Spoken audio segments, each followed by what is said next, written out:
Live? We are live. That's it. As live can be. Oh, see, I can only rep a. Got this nice little logo here.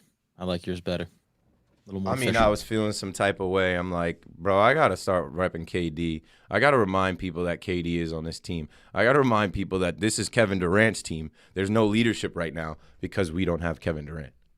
This goes back to that previous platform that we worked on together. Every time you showed up, I was always like, "Damn, Keith, why does Keith always have always got the good gear on?" I come back in, I'm like, "I got 3 sweatshirts. I'm gonna rotate them accordingly." I mean, I have a ton of clothes for no reason, and I also have a ton of clothes that are sports related more than any. Like my wife, when we have to go out to eat or go places, she's like, one time she was like, "Can you wear something that doesn't have a logo on it or isn't about your podcast?"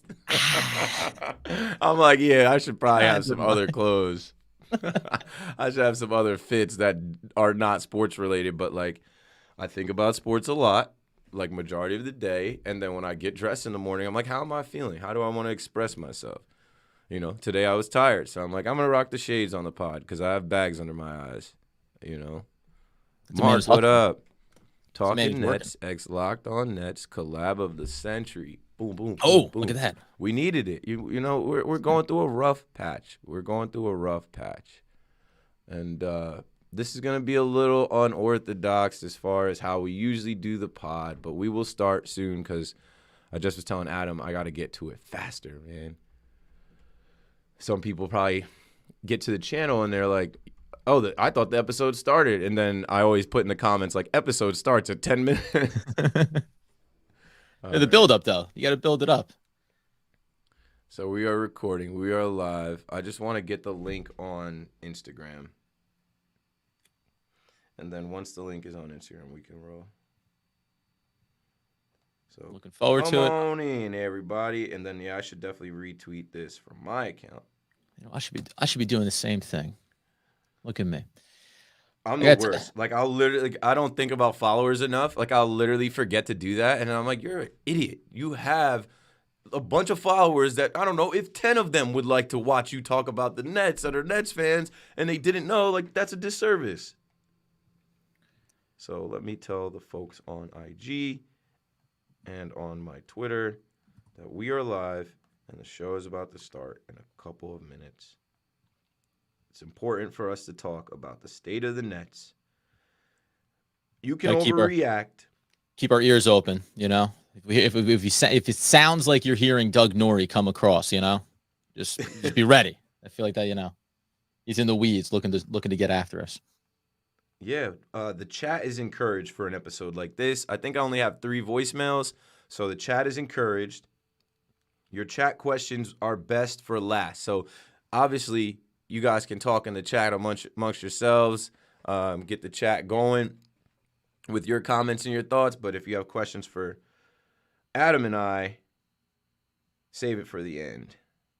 And that's posted now. Tag myself.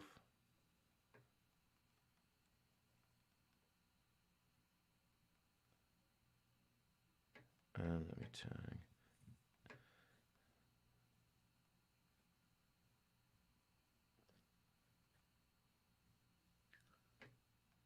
All right. I just tagged Locked On Nets on IG. I don't know if I have your Instagram.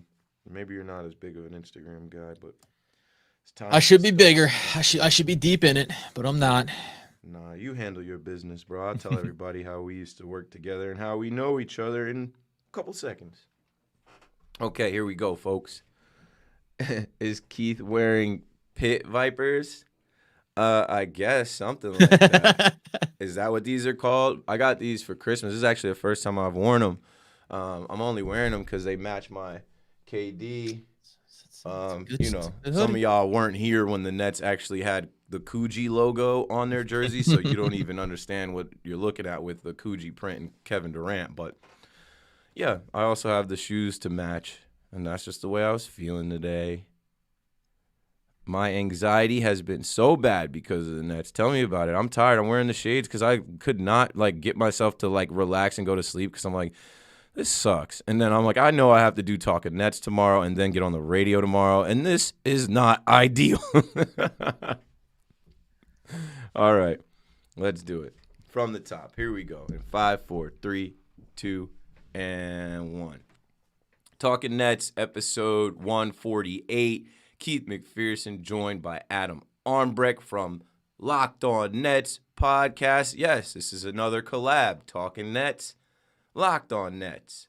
And this is the lowest point of the season. Womp, womp, womp. We suck right now. 6-game losing streak. We just lost to the Kings, who were on a 7-game losing streak. What is going on? We're going to talk about that. We're going to talk about everything going on in the Nets world, try and get to the bottom of this. We'll take your questions from the chat. We will also play a couple voicemails. If you guys are trying to send a voicemail in, it's 201-870-0461. Talking Nets. Let's get it.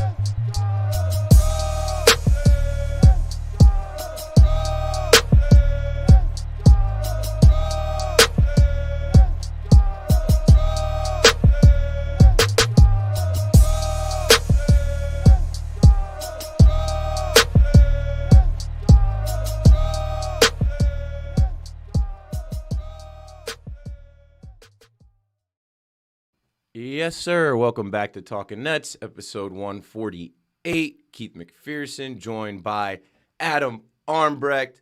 He is the host, co-host, along with Doug Norrie of the Locked On Nets podcast. You should know of all of the Locked On Nets, or all of the Locked On Sports brands, but if you're a Nets fan, you should be listening to Locked On Nets.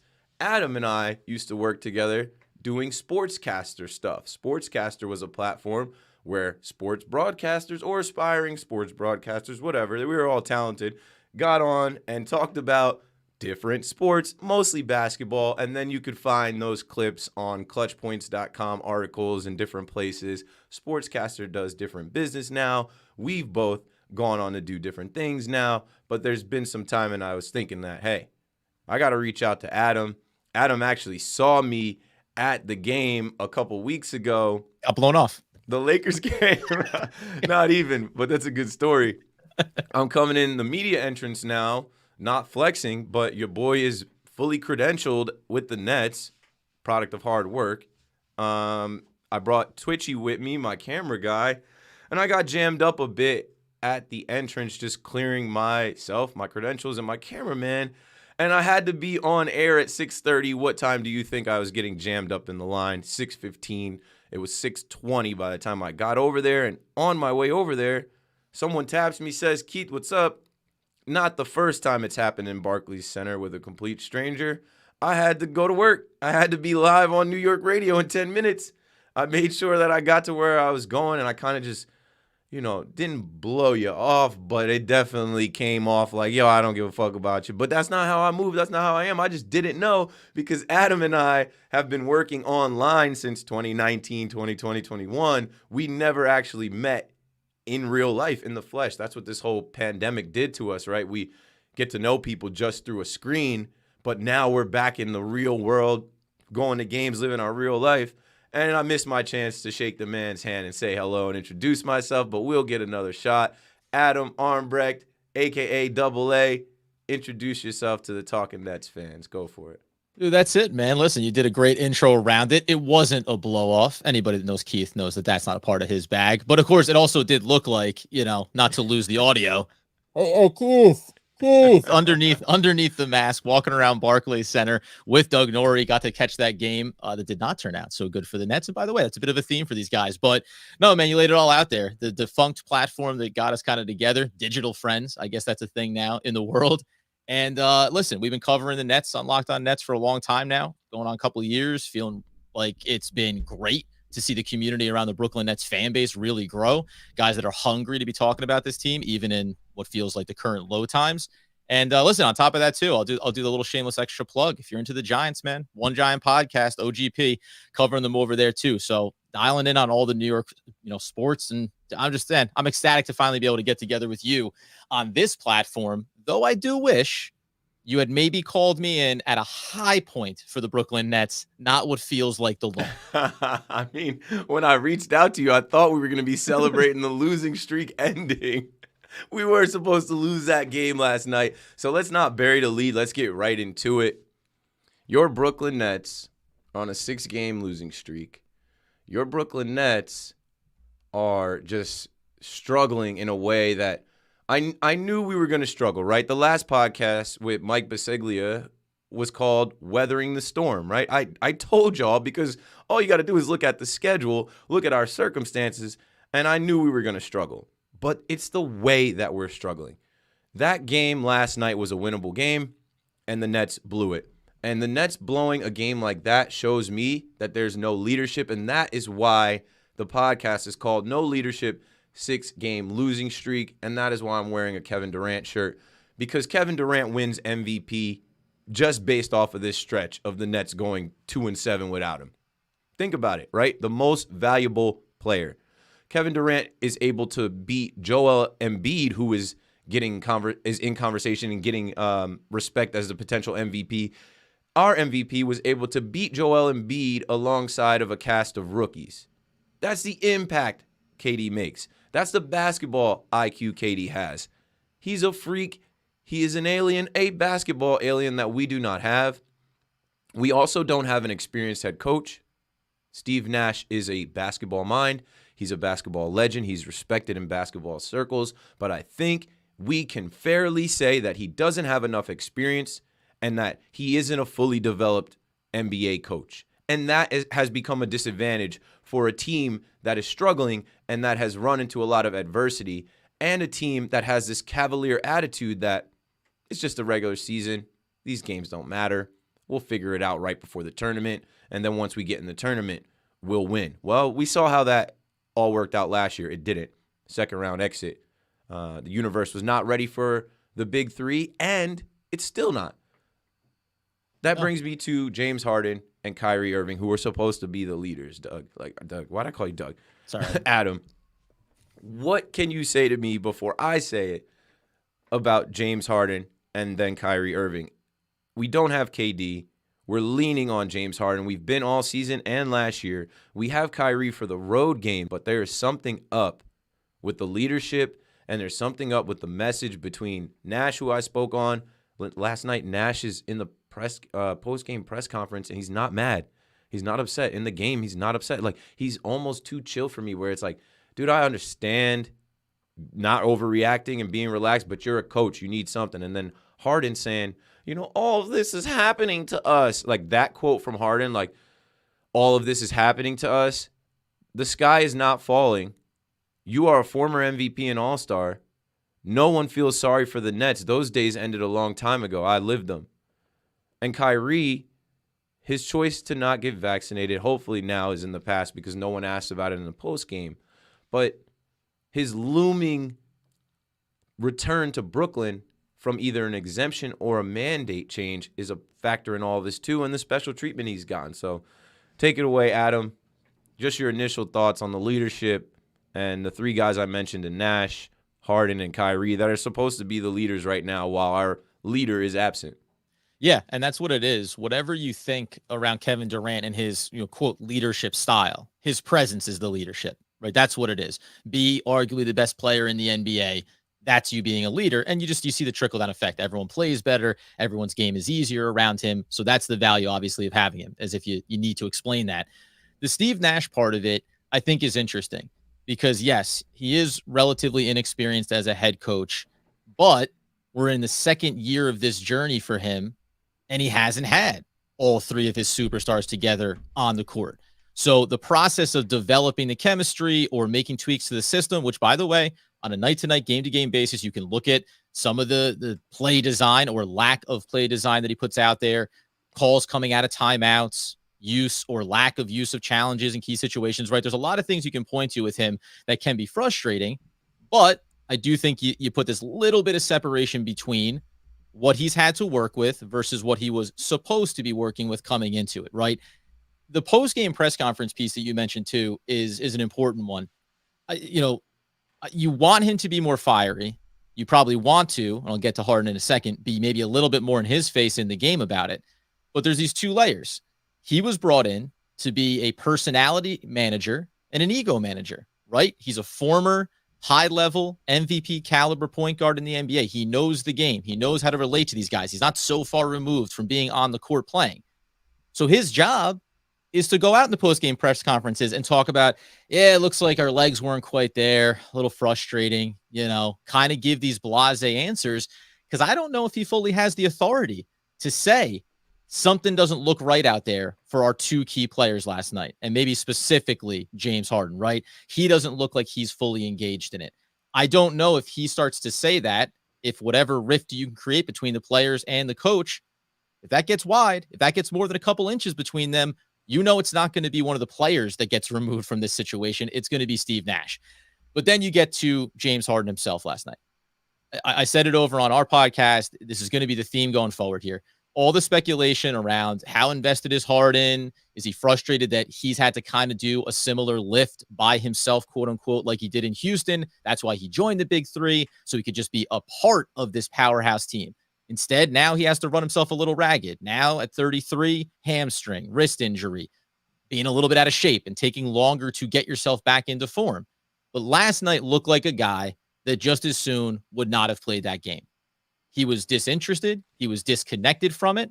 He didn't care about it. His responses in the postgame are unacceptable from that standpoint, because he's talking about the things that are happening to them as opposed to what he's responsible for in this. And this is the first time this season. I know a lot of Nets fans have been frustrated by his up and down play and the expectations. This is the first time where it seems like everything that's going on around the team and the lack of availability of Kyrie, which does seem to be a thing for James Harden, it seems like it came to a head last night. And last but not least, hoping that, of course, that, as you said, the vaccine piece looks like we're past that with Kyrie as well. We should be. But last night, I don't know if it should be Steve Nash is supposed to get in the face of these two stars, or is Kyrie supposed to get into Harden a little bit? Because Kyrie didn't start the game poorly. He ended it poorly. He chucked up a bunch of triples late. But is he supposed to get into Harden a little bit? And how can you when you've only been with the team for 10, 12 games, right? So all of these things are happening right now where it just feels like these guys that all chose to come together to do this thing in Brooklyn are just kind of sitting around right now going, well, why aren't you doing this? Why do I got to do all that, right? It seems like there's just a little bit of a bickering pattern right now, and maybe it won't matter in the long term, but we're just ahead of the deadline. This team is on this losing streak, and it does feel like you're in a very tenuous place right now. We are, and I feel like accountability is the word that needs to be used. Shout out to Will. I saw Will in the chat talking about, not being able to blame Nash. Nash is the coach, bro. Yep. Like, it's not a cop-out blaming Steve Nash. He prepares these guys. He is the voice. He's the voice in the huddle. He's the voice in the locker room at halftime. When you're up at half in Sacramento on the Kings, who are one of the worst teams in the league, might be actually the worst based off the 7-game losing streak they just had. They're 13th in the West, but, they're bad. They're not a good team. They didn't even play all their guys last night, right? Second worst defensive rating, by the way, right? They have the lowest defensive rating? Well, there you go. Yeah, second worst and 39 points the Nets scored in the second half against that team with 14 Harden and Kyrie in the fourth quarter. Where you at, coach? Where you at? I saw Spen from Fireside Nets, my guy Spen from Fireside Nets. I got to find his tweet. But, we always talk about Nash, and it's the same things. It's not like Nash comes up, and I've been a Nash defender. But when we talk about Nash, I swear it's always the same things. And he doesn't get to not take blame because of what he was given, right? If you crash your Ferrari, people don't blame the Ferrari because the Ferrari is fast. They blame you for not knowing how to drive the Ferrari, bro. And he was given a Ferrari. I saw in the chat Joe Torre's name was mentioned. Don't make parallels with Joe Torre and Steve Nash. Make parallels with Steve Nash and Aaron Boone. The cool dad. The calm and relaxed dad that, oh, yeah, you guys got in a fight and broke the walls in my basement downstairs, but it's okay. You're just kids. Next time, don't do that. If you do, it's fine. We'll get ice cream after. Don't worry about it. We'll worry about it in April. No, we have to worry about it now because we are supposed to be building championship DNA. We are supposed to be building the right habits for a team that has championship aspirations that honestly came up short a lot last year, and this is supposed to be a unfinished business revenge season. So I can't absolve Steve Nash. Here is Spen's tweet. He says the Kings calling a timeout up 8 instead of Nash is laughable. It is hilarious because we were up 10 in the third. Try to stop their runs. If James Harden isn't defending, if we are having mental lapses and guys are getting open looks and consistently hitting shots against us, hit that T, coach. Put your hands together. Call a timeout. Regroup. Talk to these guys. It almost never seems to happen when we need it. It's like it happens either a little too late or, there was a couple times this year where I cheered because I was like, yeah, coach called the timeout. You shouldn't be ever like cheering because your coach called a timeout. Timeout should be a relief, a break. Like I shouldn't be pumped in year 2 of an NBA coach knowing when to call a timeout, bros. The Steve Nash conversation is going to change because accountability is key. And James Harden is unhappy, and it sucks that the reports have now shown on the court. That's what hurt me last night. This guy had his worst game as a net, one of his worst games all time. And it seemed like from the beginning, if you look at the clips that Lucas Kaplan put up a clip. It's on the Talking Nets Twitter. I said, I know this is only 2 clips, but they are from the first quarter. It's not piling on to call him out. He's a former MVP All-Star making $47 million a year. I understand being frustrated. I understand losing games. I understand things not going your way, but you're supposed to lead, and you're not leading with effort. You're letting guys blow past you. You're letting guys that you're supposed to switch on take wide open threes. You're not contesting threes in the first quarter. So what message does that send to these young guys like a Kessler Edwards who's out there busting his ass every night on defense, trying to make a name for himself? What does that send to a guy like Nick Claxton who had his best game offensively, a bounce-back performance for him? He looks up to Harden, and he's watching you not give effort. Even Kyrie, what does that say to Kyrie? And Kyrie, I'm going to get on Kyrie in a second too because I support Kyrie. I've been in Kyrie's corner from before the vaccine stuff started. But how do you think Kyrie feels? I was watching the game for body language. The body language didn't look right. This didn't look like that San Antonio game where we were clicking on all cylinders. This looked like a team that's tired, that is lost, that is discouraged, and unmotivated. And when I said in that tweet, things are not going your way, and I understand being frustrated, losing, and things not going your way, there's a quote that says, judge a man's character by how he acts when things are not going his way. So I'm looking at James Harden like, bro, I thought you were a competitor, and you're starting to look like a diva, and I hate that there's merit to these reports from Bleacher Report and from Shams and the rumors about Philly because I've come on this podcast and New York radio to say I don't believe that's true, and now I'm starting to eat my words a bit, and I think maybe there is some truth to the cold and the taxes and Kyrie's special treatment and James Harden not wanting to shoulder the load. Go for it, Doug. Well, I don't know why I keep calling you Doug. It's good, though. No, listen. It's fine. We're going to work through it. I know you're not Doug. I see Doug in the chat, and I guess I become Adam now. I'm co-hosting the pod with Adam and calling Adam Doug. But I'm also very tired because I didn't go to sleep until 3:30 in the morning. Doug writes, the way I remember it, Keith looked at Adam, gave him the finger, and turned away. Doug, you're throwing me off my game. That didn't happen. I'm trying to host a podcast here. You got to watch out for him. To more about the net situation with the team right now. Let's talk team chemistry. Let's talk young guys and veterans there. Why did we bring in these veterans? James Johnson played hard last night. Blake Griffin put up some good effort last night. Because they are veterans. They know that when you get into the second half of a back-to-back, you've been on the road. It's a 10-day road trip with 5 games. You need some grit. This is Brooklyn. We're supposed to be Brooklyn grit. We're supposed to be Brooklyn together. What is going on with the Nets culture right now? This is not it. This ain't it.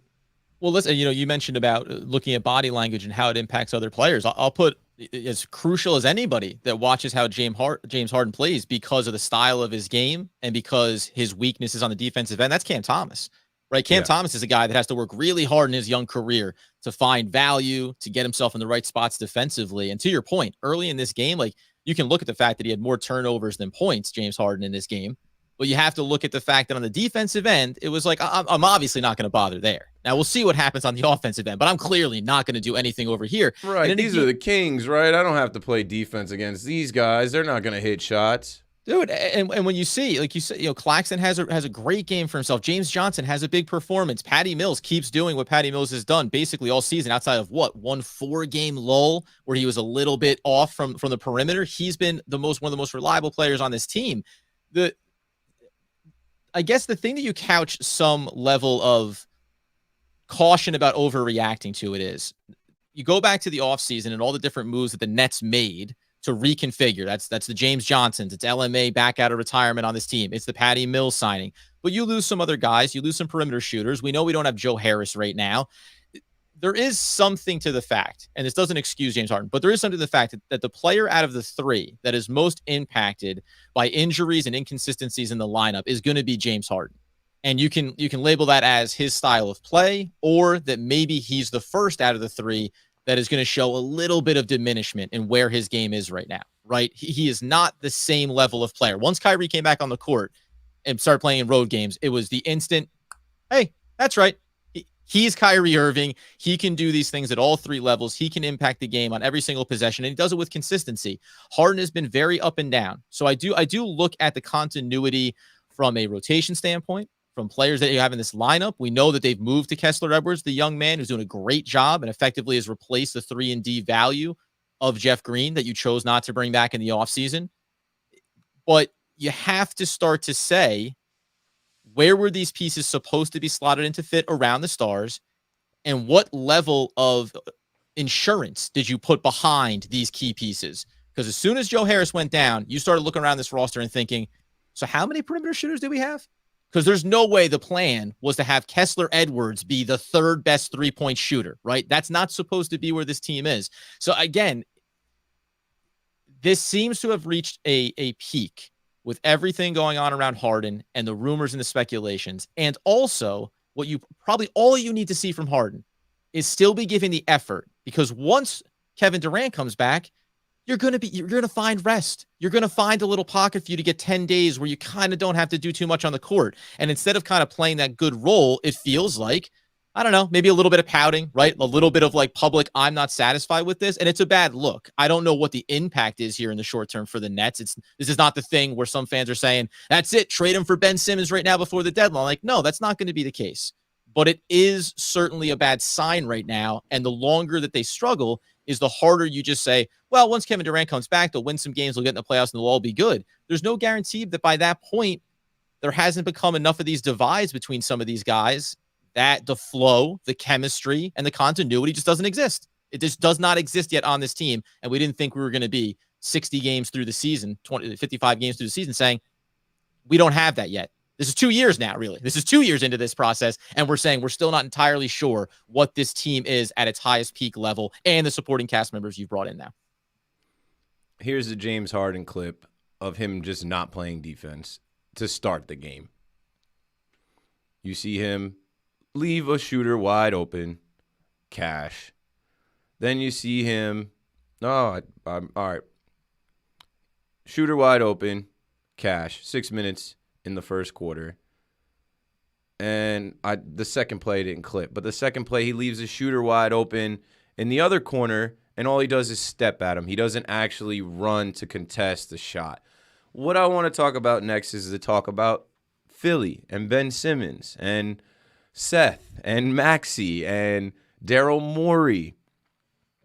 Last night was the first night that I thought that there actually might be some smoke. Where there's fire, where there's smoke, there's fire. There might actually be some smoke around this now.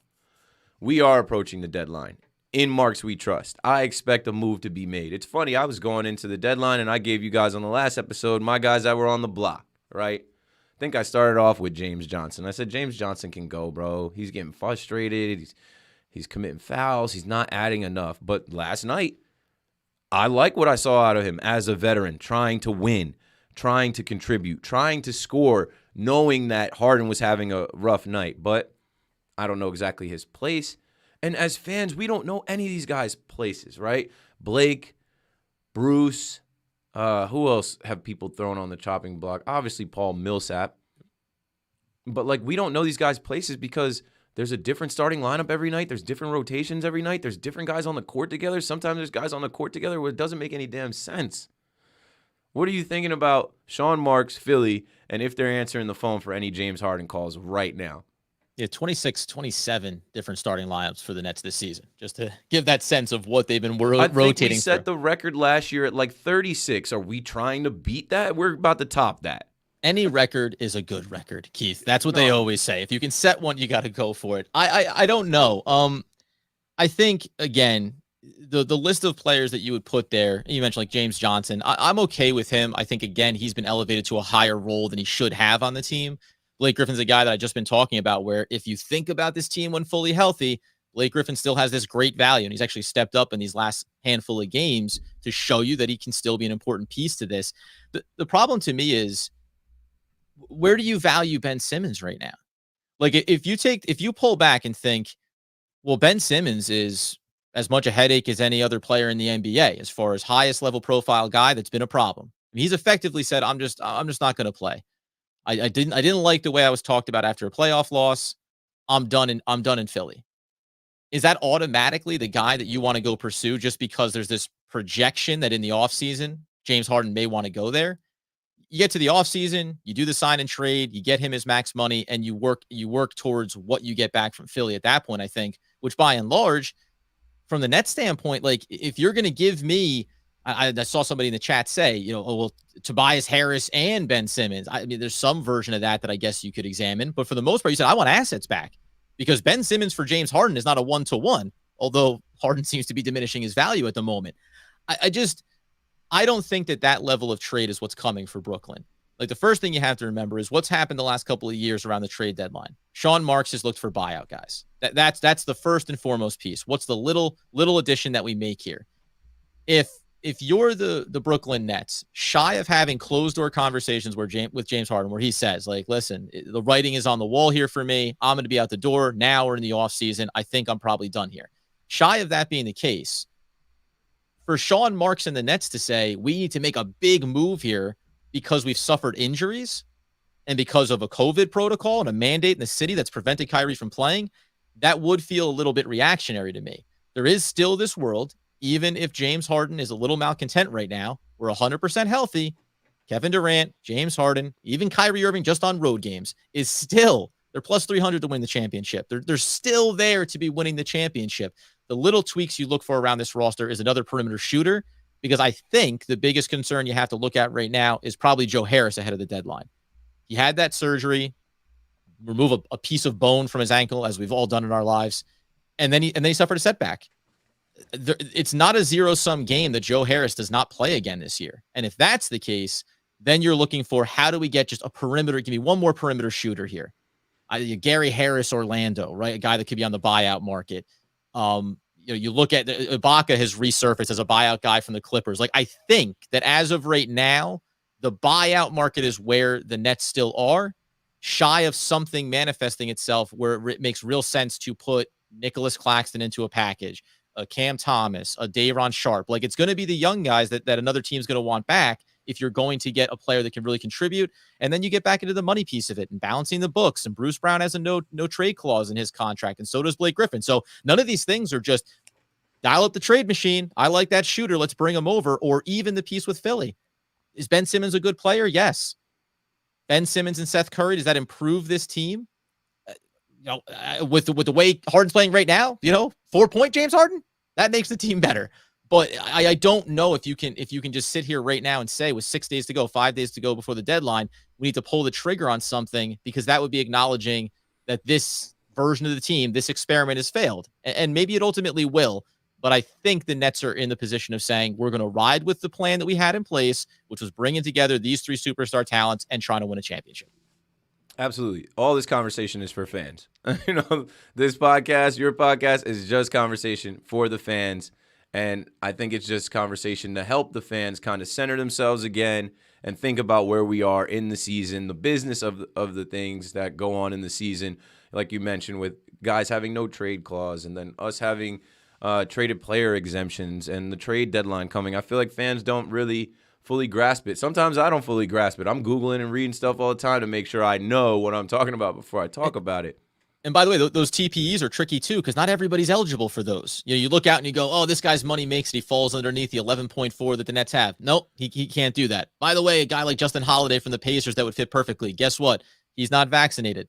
Not his problem, not our problem, but it does make him a guy you're not going to go target if you can't use him, right? So there's all these other little tiny check marks that you have to go through before you say, oh, this is the perfect fit. Let's go get him.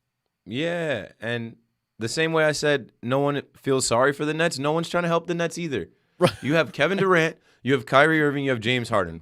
Like, you want to trade one of those guys? If it's Harden, they're going to try and fleece us for Harden. And the last thing I'll say on the trades and Philly and the trade deadline coming up is we can't get Karis LeVert back. We can't get Jared Allen back. So I'm voting to keep Harden. Please keep him. Please keep him and figure it out, Nets. Please keep James Harden and get Houston Harden and MVP Harden and 30-point triple-double every night Harden, or when KD comes back, just the Harden that can hit clutch shots or, put pressure on the defense. I can't stand the fact that, it's showing how frustrated he is. And then you get his game like he had last night with 4 points, 2 of 11, minus 21. Solid. This is James Harden, and I get it. Our fan base has evolved. There are a ton of James Harden stans in our fan base now. There are Houston fans in our fan base now. There are Kyrie stans that might not like the Harden stans because of where they are with things. There are KD stans that don't, care because they know KD is KD. We can't get back what we gave up for Harden. He is ours for this season. We have to see it through, and we have to figure it out. Nets, make it work. And by the way, just on that idea for Nets fans, you know what you don't do is trade away the guy that you think is really talented, high-level talent, but also frustrated with your team. You don't trade him to the team that's just ahead of you in the standings in the Eastern Conference. Yeah, you definitely don't trade him in the division. You're trying to freshen up the 76ers for a playoff run this season. If you do it in the offseason, it's a different story. And maybe now what you look at is if we bring Harden's level of play down a notch, what would be the key addition that helps his game look that much better around Kyrie Irving and Kevin Durant? Yeah, so let's move on to injury talk. And like I said, this is going to be a different podcast as far as format. I think there's no point in going back to, last night the Brooklyn Nets lost to the Kings 112-101. Before that, they lost to the Suns 121-111. Oh, did you catch the Warriors game over the weekend? Like, nobody wants to go back and rehash those games. I literally hate it. It's one of the least favorite things for me to do on this podcast is talk about losses. I already had to live them, and I watched the game twice. I watched it at night. I wake up and watch the encore on Yes. I don't want to go over the box score on how the Warriors beat us 110-106. I will say that game, right, James Harden sat out with the hand issue. Let's talk injuries. Let's talk about all the excuses we can make for the Nets with injuries. I had a thought last night. I'm like, is James's hand hurt? No, I think his butt is hurt. I think his head is hurt. Like, something is up with bro. Like, all these rumors that came out, and then we're getting this effort, and we know we're in a rough patch. We know we're approaching the All-Star break, but it's not the All-Star break yet. Win games. Win games. We are jockeying for position. You can't waste a game like that. It's one thing to lose to two top teams in the West. It's another thing to lose to a team in the Kings who just went on a 5-game road trip and lost all those games. They're on a 7-game road trip. You are going to get everybody's best shot. You are the Brooklyn Nets. Not the old Brooklyn Nets. You are the big, bad Brooklyn Nets with the big three. Nobody feels sorry for you. What are you thinking about James Harden's hand? I think that's fine. I literally looked at that Warriors game, and I saw the attention that Kyrie was getting, and I'm like, something tells me that James wanted out of this. Because Kyrie being unvaccinated in a city with a vaccination mandate where everybody else in the building was vaccinated to get in, I felt like all the spotlight and attention was on Kyrie because I think the mayor came out and spoke about it and said he didn't think it was right. Well, then change the dumbass rule. I felt like Harden didn't want to play in that game, nationally televised game on a Saturday night. He wore his nice, shiny designer trash bag. And I'm sure it was $4,000. Very expensive bag. And I love James Harden. I put a lot of respect on his name, but he deserves to be dragged and talked about in this manner right now. I felt like he wanted out of that game, right? He'd been carrying the team enough. He had to carry us in the Lakers game, and we couldn't beat the Lakers. We're not beating the Warriors, even though Kyrie was masterful with 32 points, and we did keep it close. We only lost by 4. I felt like, if Harden plays and champs that game out, maybe we win, but I'm also like getting this thing with Harden, like bringing the ball up and like the ball not moving around. And you hear a lot of people talking about the ball movement and Harden just slowly bringing the ball up and looking around. And it's like, bro, you are killing our offense. Whatever. He's got a hand injury. Joe Harris has had setbacks on his ankle injury. He should have been back. He's been out since November 13th against the Pelicans or like OKC. No, it was November 14th or 15th. I remember because I went to my boy's wedding that weekend, and I was watching the Pelicans game the night before where we were at, and then we had the wedding, and then Sunday I watched Joe Harris go down, I think, against OKC. He's been out since November 15th. We are approaching December, January, February, 3 months with a sprained ankle. Come on, bros. Most of us in here sprain our ankle playing basketball, playing football, something. It's not a 3-month recovery. So setbacks with Joe. KD is fine. I almost can guarantee you that. Just by listening to his podcast with Eddie and how, he doesn't seem concerned about it, and how even Harden kind of alluded to like, yeah, we'll get KD back after All-Star. We also don't have LaMarcus Aldridge. He's been going through some things. He just had the ankle. He had the right foot soreness before that. So just missing those guys alone, right? Missing Harden for some games. And then you can throw Kyrie in because, it might as well be an injury. He's only able to play half the games. Those are all the excuses you can make. But those we've run the well dry with those excuses. Nobody cares. Nobody feels sorry for us. Nobody wants to hear it anymore. Okay, we get it. Harden was hurt. He's tired. We get it. KD is out 4 to 6 weeks. We get it. Joe Harris was supposed to be out 4 to 6 weeks, but that multiplied by 3, and now you lose LaMarcus Aldridge. Those are all scorers. Those are all shooters. Those are all big impact veterans on this team that we don't have. What say you about the injuries and the excuses that we've made through this weathering the storm run of losing? Oh, we don't have this guy. Wait till we get this guy back. I'm done doing that. Yeah, I mean, listen, there's no point to keep highlighting the injury. Like, yes, it's happened, right? At some point, you need to be better than the injuries you sustain. Now, I guess the one difference for the Nets is, as you know, with any like superstar team, when you bring together high-priced talent, all of a sudden your pool in behind them gets a little bit thinner, right? So, having 2 superstars making 40 plus million is one thing. Having 3 of them making over 40 million, where you can spend your money in behind them gets a little bit trickier. And then because Joe Harris happens to be one of the big high price guys too at $17+ million, like that's all your talent that has been up and down, in and out of the roster. The excuses don't matter. I think we said it before about continuity. The difficult part is, because even Nick Claxton gets thrown into this, right? Supposed to be starting at the beginning of the season. Then all of a sudden he's out. Just seems like it's fatigue. It's conditioning. Couldn't get himself going there. Maybe he had, what was it, the flu or something that kept him out for a while. We supposedly have the best medical staff and trainers in the world. Right. Can't keep guys on the court. Can't keep guys from getting sick. What's going on? Non-COVID related illness for Day'Ron Sharpe these last handful of games, right? So all these things are taking place, and you look at it as you throw it up here on the screen, right? The timelines on all of these players, Paul Millsap out with probably a bruised ego, but the only difference here for the Nets, and there's other teams that suffer from this too. So again, it's not a unique excuse for Brooklyn, is that take the bigs, for example, LaMarcus Aldridge, Nick Claxton, let's add Blake Griffin, let's add Paul Millsap. Let's do those 4 guys, right? So you have one in Paul Millsap. Yeah, and I'm gonna leave Day'Ron out for right now just because he's the rookie. So the expectation wasn't for him to necessarily have a role. But even if you include him, when you look at all 5 of those guys, so you got Paul Millsap, who's not a part of this team, just didn't work out. Clearly, there was an expectation for him coming in, couldn't get into the minutes, the rotations, etc. So they're going to move on from him. Blake Griffin has a very specific role, and then he suffered in his game, just not being as even low-level efficient as it was last year from the outside. So he's basically he's a thick body rebounder, can move the ball nicely on offense for you. He has a very kind of niche role.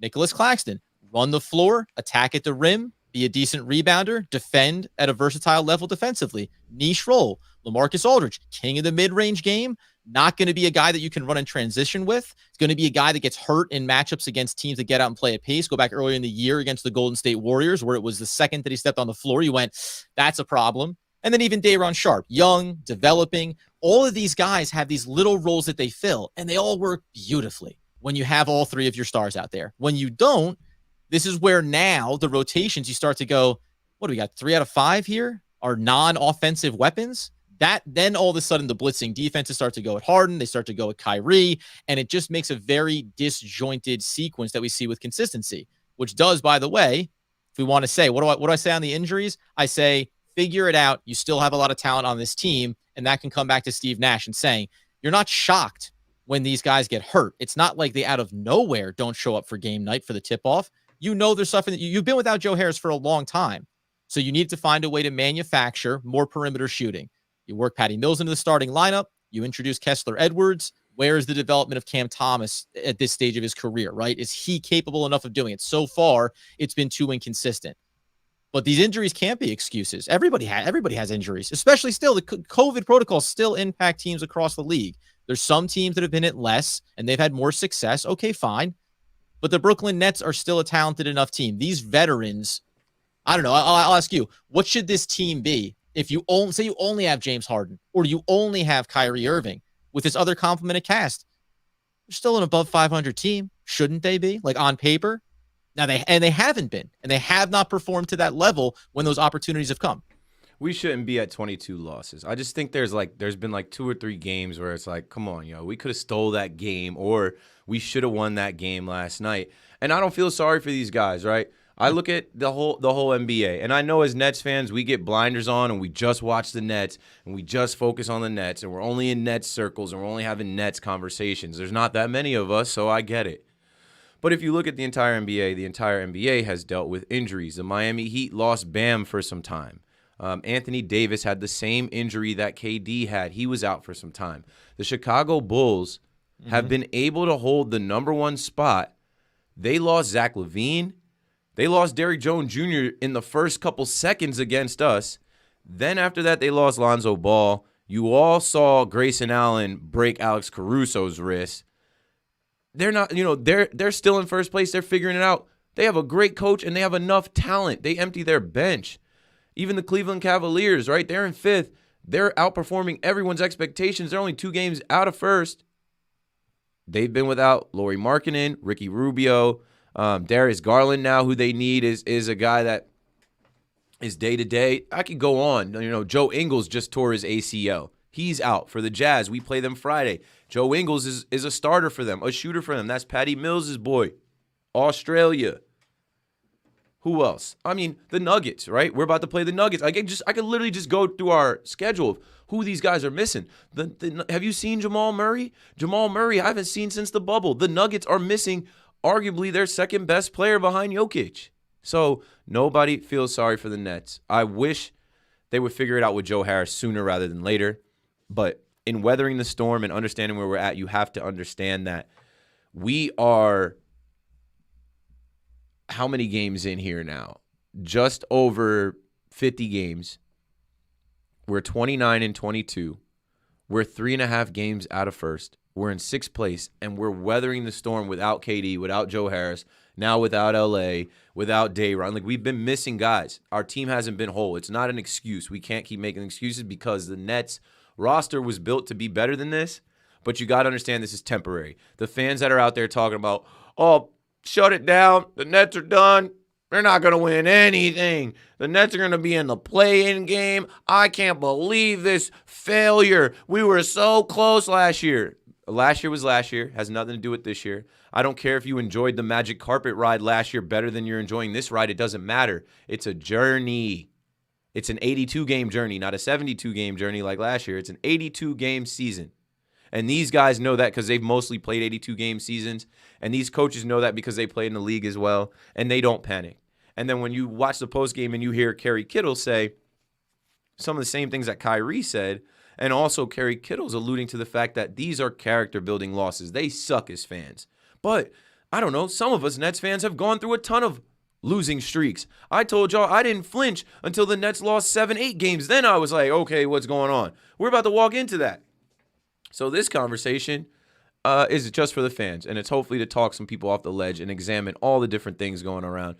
We're 29-22. We're only 3.5 games back without the best player in the world. We were able to compete against the Suns, who are the best team in the NBA record-wise, and we had to beat the Suns and the refs. Don't even want to go back to the bad officiating. That lady ref was having a tough night. And then, even with Nash, if we go back further to the Warriors game and Nash not challenging and then him coming out saying a little birdie told me not to challenge. If I did, I get someone in control. Like, what the fuck is going on? Where is the leadership? That's what I'm talking about. That's why I'm like, no leadership. Nash, you're the coach. If you want to challenge the damn play, challenge the damn play. Who do you have in your headset? Is this the NFL? Is there someone calling up from up top that New York said not to challenge? Like, what's going on, bro? You're the head coach. Like, get it together. Like, you can challenge. You can control the game. You can call out a timeout and affect the game. We need leadership in the absence of KD. All right. Let's play some voicemails. This is the last 10 minutes or so that we've got. I feel like we've talked enough. I feel like we've hit anything. Adam, if you have anything you want to add while I queue up the voicemails, go for it. I mean, I just wanted to hit on the general talk around the team. Oh, I also did want to send an RIP to Bill Finch. I don't know if you guys saw the Nets post.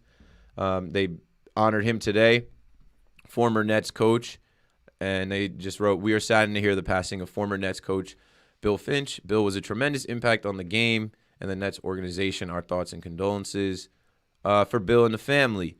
Other than that, I don't really have any news to report. I feel like it's Nets for clicks. There's a ton of news articles about, is James Harden upset with the weather in New York? We all are. Like, he knew what it was. Is James Harden missing his Texas tax breaks? Yeah, we all want more money. Like, these are like regular things. So, other than that, go for it, Adam. No, listen, I think the other way you can temper it too is and taking a long view. Houston, Orlando, OKC, Minnesota, the Kings, and Charlotte over the entirety of this start of this season, over these 50-plus games. Those are the 6 losses that you look at and go, oh, those should have been wins. Whoever you have on the court, those should have been wins. There's 6 games there that you should have won. Other ones are against competitive teams, top-end teams. So if you look at that and just say, some lucky breaks here or there, a little bit of health, instead of being 29-22 and working through a difficult stretch without Kevin Durant, maybe we have 33 wins right now already, right? Maybe we just stockpiled a little bit more. That's probably something the Nets could have done a better job of early in the season, stockpiling wins to weather this.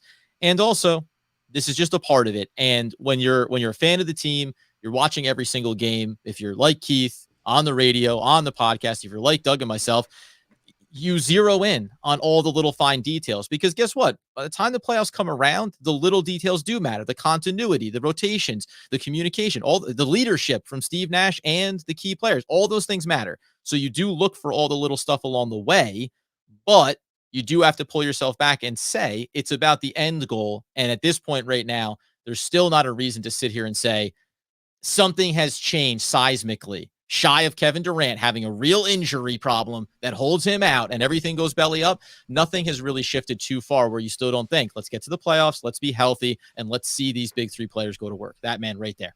It's right KD's team, y'all. Like, he's the leader of the team. That's why there's no leadership right now. And that's why there's no continuity, and guys are upset and they're frustrated because there isn't one voice and one consistent thought.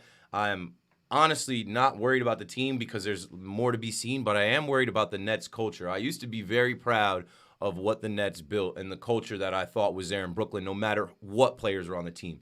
I felt like the Brooklyn Nets were gritty. I felt like the Nets were the underdogs, and that's why I said, yo, James, you can't be on the podium talking about all this is happening to us. Nobody cares, bro.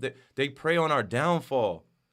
After the game, we have the most people in the Nets Twitter space because everybody's coming to drink Nets fans' tears. So with that, let's see. Maybe there won't be as many Nets fans' tears.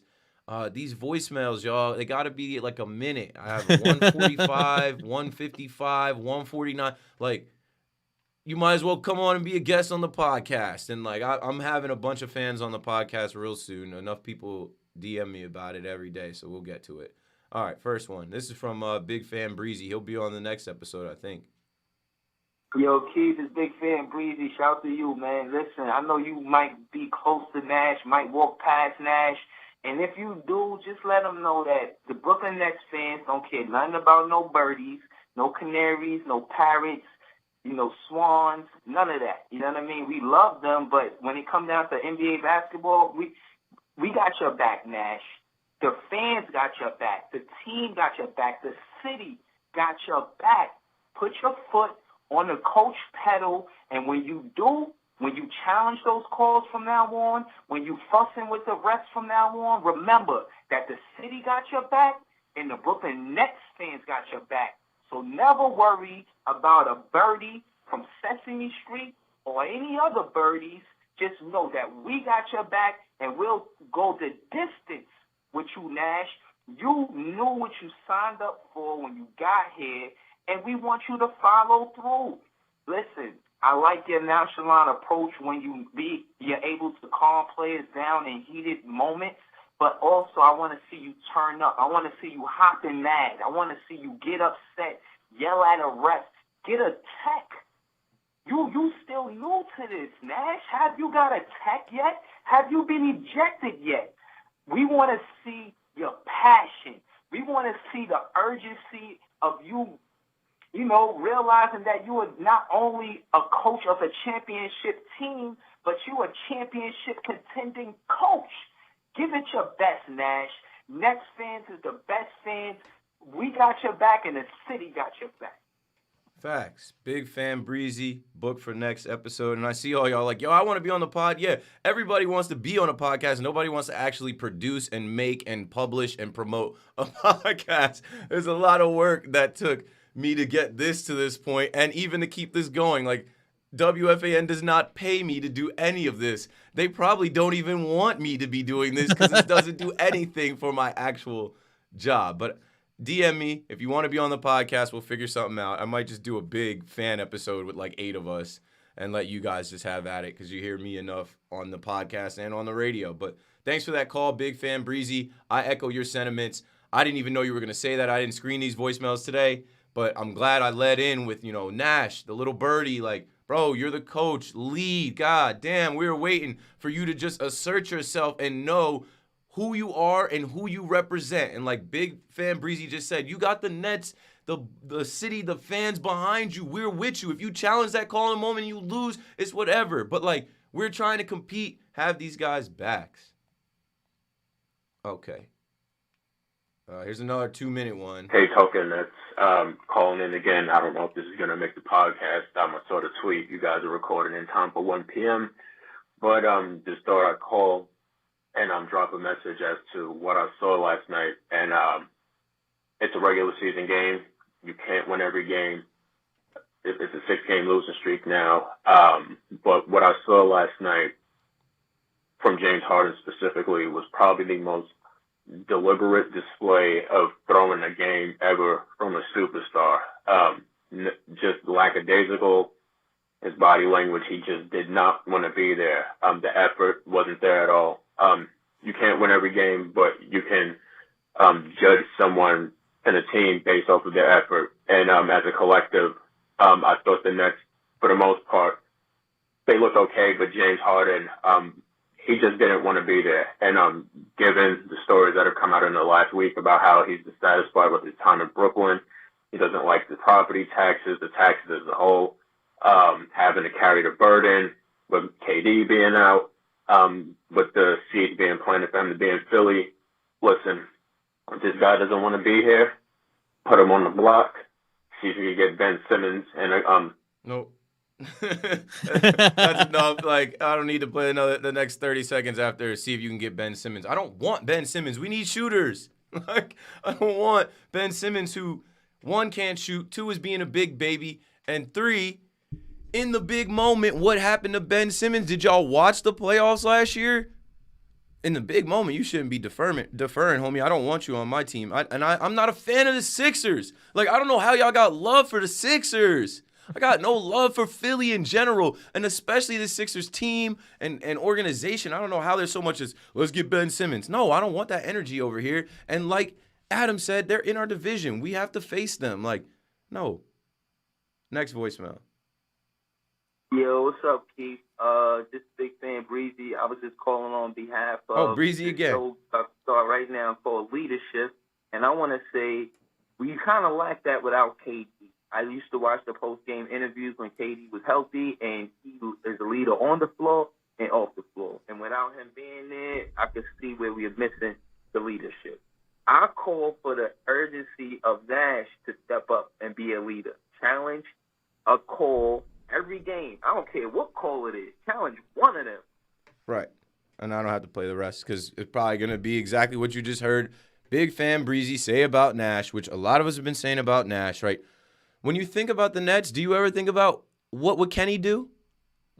Nobody thinks about that, huh? Because Kenny would have needed a restraining order against most of these refs. Kenny would have lost his damn mind over how they're officiating. Harden and Blake and whoever, right? Kenny would have got in these players' ass, pause, no homo, whatever. He would have been tearing these guys up for lack of effort. Those days are gone, man. The old Nets that we used to have, I don't miss them. I like being the big bad Nets. I like having all the attention. I like people caring about the Nets. But like, you know, just letting y'all know, like there's a lot of Nets fans listening to this podcast and hopefully in this chat and online that are like, they realize where we came from. And now that we're here, and they chose Steve Nash to lead this team, knowing that there could be bumps in the road, knowing that there could be challenges, and you didn't get a more stable head coach, you almost look cocky that you hired a coach with no experience. We're in a time right now where we're talking about the NFL and all these white coaches getting hired with less experience than Brian Flores. I remember Stephen A. Smith calling the Nets racist because they passed on Tyronn Lue and they passed on other candidates in favor of Steve Nash, where I said it's not racist. That's Steve Nash, homie. Like, there's pedigree there and there's respect there. But fast forward to now, were there better candidates out there for the job that might have been minorities? Yeah. Were there better candidates out there for the job that might have been white? Yeah. Steve Nash has had a challenge. He's had a ton of challenges, but he's also had a lot to work with. And he's had a lot of time to figure it out. Bro, call any of your former coaches. Watch any film on how these coaches move. There are so many documentaries on the great basketball coaches and what they do and how. Figure it out. We need you to figure it out fast. And now we're over an hour. We're coming to an hour on the pod. Any questions that you guys have in the chat, I will scroll through them. Adam, go for it with your thoughts on any of the voicemails or anything I said while I look up these questions and try and add them to the screen. Yeah, there's no wiggle room for Nash because there's no track record of success, right? I think that's what it speaks to a little bit. It's, by the way, look at Philly. You don't have to like them, but they bring in Doc Rivers. When he turns around in a postgame and says, I don't know if we can win with Ben. Nobody's scoffing at that. Nobody's questioning that. Flip the roles and have it be Steve Nash saying that about, and by the way, none of the three players in Brooklyn, Ben Simmons doesn't reach their level, so it wouldn't be apples to apples. But what if Steve Nash came out after a playoff game last year and said, I don't know, maybe we can't win with Harden? Guess what? The press conference doesn't end before Steve Nash gets fired there. So we don't have the track record of success. The wiggle room is less. People don't have anything to look back on and say, it's like looking at Steve Kerr. You win those championships, you bring in Kevin Durant, you win more championships. Then when things have to get rebuilt and you're dealing with the injuries for Steph Curry and Klay Thompson and Draymond Green, but you go, yeah, but look at everything that he's done. He's helped build us up and helped us to win.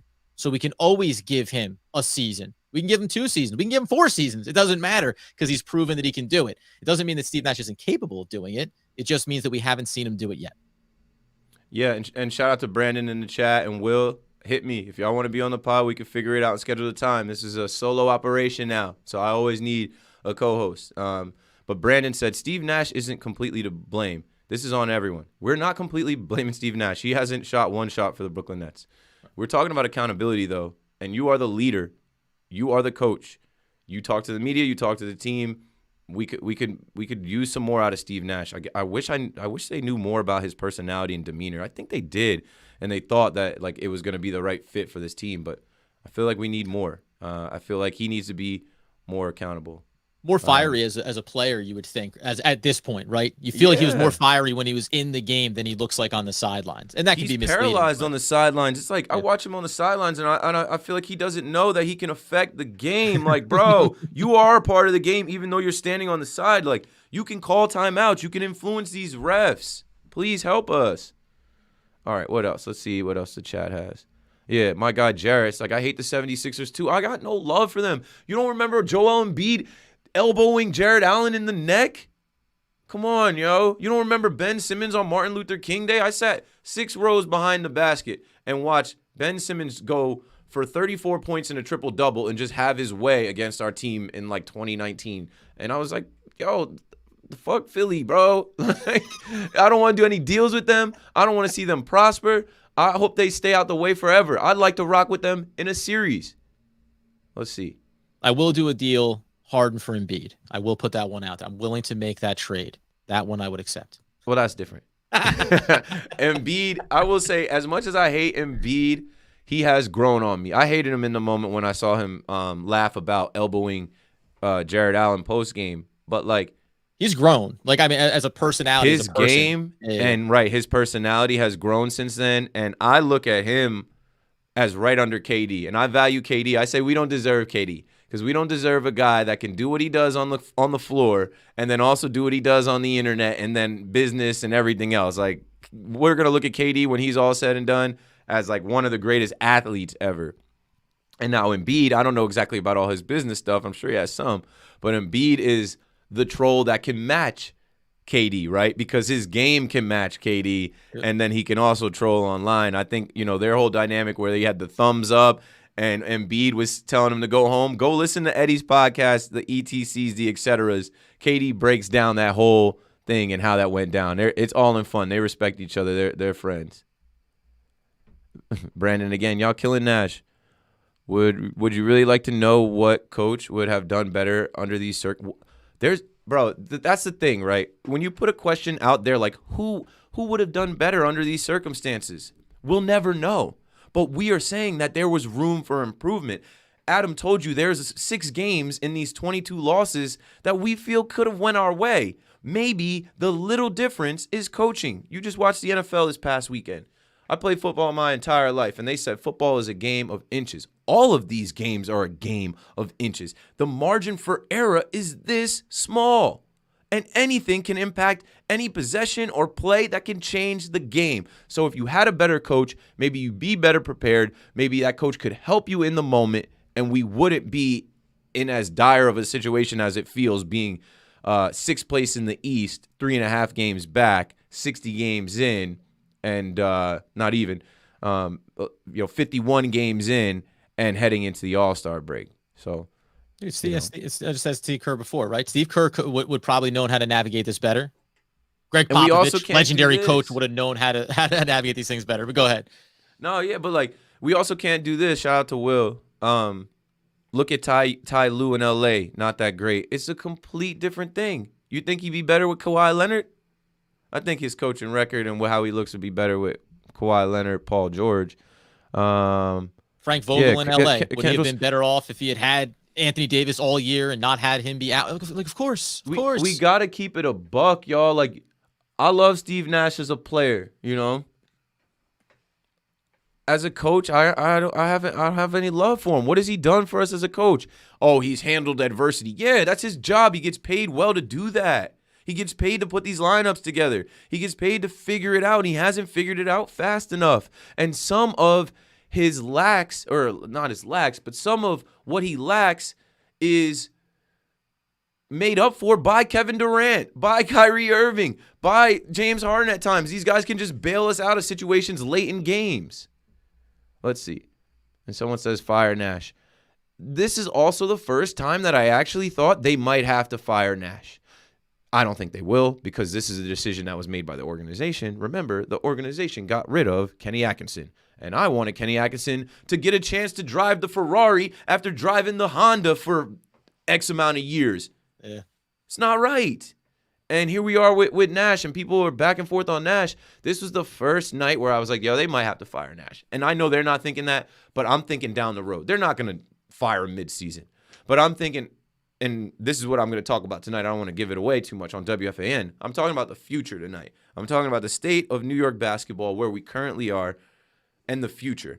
And there is a dark future for both sides. If the Nets actually don't win, if the Nets this year are bounced in the, let's say, the third round. And then next year, right?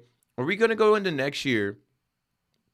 I don't know. I think there's a chance they might have to move in a different direction with the coach, because it's like, yo, you need a coach in the NBA. Look at the best teams, right? I just talked about the Bulls. How are they able to survive? They have Billy Donovan, right?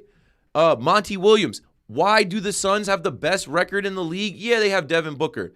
Yeah, they have Chris Paul. Yeah, they have other good role players, but who put that team together? Monty Williams did. They have 41 wins and 9 losses. That's ridiculous right now. I think that's their best record ever for the first 50 games. So, and I know, I get it. I'm a fan too. Like, I'm just as much of a fan as you guys. I don't want to attack the team, but you got to realize these guys are not above reproach. They're getting paid a lot of money to go out there and embarrass us. We put our money into the games, going to the games, buying the merch, repping the team. You know, they don't have to go to work and deal with their coworkers that are Knicks fans. They work for the team. You got to go answer to your coworkers that are Knicks fans that are like, welcome to the pit. You guys are right with us. Misery loves company. I don't want to have to do that, but I literally have to do that on New York radio tonight. Talk about the Nets and talk about the Knicks, because these Knicks fans have been waiting on this moment. Oh, boy. They've been praying on our downfall, waiting for this to fail. The future that the Knicks fans see is the Nets sucking in the future, because we mortgaged our future getting these stars, and these stars we haven't even been able to put together on the floor. And this is what you sacrifice. You sacrifice a decade, essentially, by bringing in the stars. You sacrifice the Kenny Atkinsons, the D'Angelo Russells, the Spencer Dinwiddies, the Jared Allens, the assets, everything. You sacrifice a massive, large window, because there could be a really dark time down the road, for the opportunity to grab a couple chips in the short term. And that's why you could pivot. You could rotate to make sure you take advantage of whatever this window is. All right, let's hit these questions real quick. I got to let Adam go. We're over the time that I allotted. So my Holy King says, Keith, do you think James Harden is worth keeping? Do you think an extension, he's worth an extension? He's older than 33. He'll be 34 next year. I think I can't call that today. We'll see how James Harden plays the rest of the year and how this year ends. What do you think of trading for Steven Adams, Capella, Turner? What do I think of it? I think that, that's just another trade floated out there. I think you got to take that to the trade machine and see what you can get successfully for the Nets. But what I'll tell you is, as fans, again, as Nets fans, you have to give to get, and not anyone in this league is trying to help the Nets get better. I promise you that. Let's see. And the Grizz aren't trading Steven Adams when they're competing in the West. This is a good one. Maybe we need better assistants with more head coaching experience. No. We had Mike D'Antoni. And Jacques Vaughn was a head coach for a brief period of time with the Bubble Nets, and they have all the resources for Nash to be a better coach. He just hasn't been consistently enough of a good coach yet. It isn't about the assistants. Those guys sit on the bench. You don't even hear about the assistants until, David Vanderpool puts his hand in the game. It just is what it is. Nash has to be a better coach. He's 2 years in, bro. You don't get that, right? I'm 2 months into my job. The honeymoon period is over for me on the radio. You don't know how to work the phones and how to take calls and how to host a show yet? Come on, bro. What are you waiting on? I don't have any radio experience. Well, you got the job. Didn't you go to school for it? Yeah. We thought you'd be a good guy for the job. Show us that we're right. I don't get time to consistently F up. I didn't mean to put that one on the screen. That was a chat question into the chat. Did Steve Nash tell Marks what kind of players he wanted? Most teams operate that way. No. I don't think there's a single chance that Steve Nash had the tyrant power to be like, this is who I want on my roster. He doesn't even strike me as that type of coach or that kind of guy. He doesn't strike me as a guy that even knows. He's experimenting so much with his own, 10 guys or so every night. I don't think he even understands who he has or what he has on a night-to-night basis, let alone dictating who's going to be on the roster. And, okay, Keith, Ben Simmons can improve, plus he can play defense. Ricky Rubio and Blake Griffin couldn't shoot when they came into the league. Ben Simmons is a big-ass bitch. I don't want him on the team. He's a baby. I don't care if he can improve. Do you want to sit through the process of watching Ben Simmons improve his shot? Hell no. He should have did that at LSU. Last but not least, Let's see. There's more. How about Ben Simmons and Dudley? Get off the Ben Simmons stuff with me. I never want to see him in a Brooklyn Nets jersey. If they somehow work out a trade in the offseason or whatever and Ben Simmons ends up here, of course, I'll swallow my thoughts and pride about Ben Simmons and say, welcome, Ben. Help us win. But I don't think that's going to happen. I don't think anybody in the Nets organization wants Ben Simmons, bro. We got enough problems. You don't bring a big-ass baby over here. Look at Harden. Like, y'all want Ben Simmons. Ben Simmons quit on his team and then didn't show up. And then when he showed up, and he looked lackadaisical, unenthused, unmotivated in practice. If one thing goes wrong with Ben Simmons, imagine him here, right? Having to watch the treatment that Kyrie gets, that KD gets, and big baby Ben comes over here and doesn't get his way. Wow, now I'm definitely not shooting the ball in the game. Y'all couldn't understand why Harden only had 4 points because he didn't care. He was out of it last night. He had a bad game, and it turned into more of a bad game because he was uninterested. So, no, I do not want the project of Ben Simmons over here.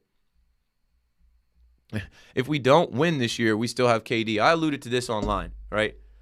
In year 1, KD sat out the whole year. In year 2, KD missed time with the hamstring. In year 3, KD has now missed time with the MCL. He better have signed that extension. We need more KD, right? This is supposed to be the KD era of the Brooklyn Nets. So, yeah, him signing that extension, they better figure out who to put around KD to get KD a ring out here. All right, I think we're wrapping up. I think that's about it question-wise. I think you guys are just chatting with yourselves. Do I think KD will leave? Hell no. KD came over here. He left the Warriors. Why would he leave Brooklyn now? Where's the next destination for him? You'll know all the answers, by the way, in the offseason, right? Any move they make, it's because KD wanted it. Blessed by the hand of KD, they move off of players. They rearrange the roster. Well, hopefully you enjoyed the conversation. Hopefully you feel better now. Positivity to end as per usual. Your Brooklyn Nets are in a movie right now. They're at the part of the movie where all is bad. Every wart is starting to show. Everybody's looking at the Nets saying, ha ha, you failed. You didn't do it. Look at it all falling apart. Told you it wasn't going to work. Aha. But the movie's not over. We're technically halfway through the movie. If it's a 3-hour movie, you've seen 90 minutes of this movie.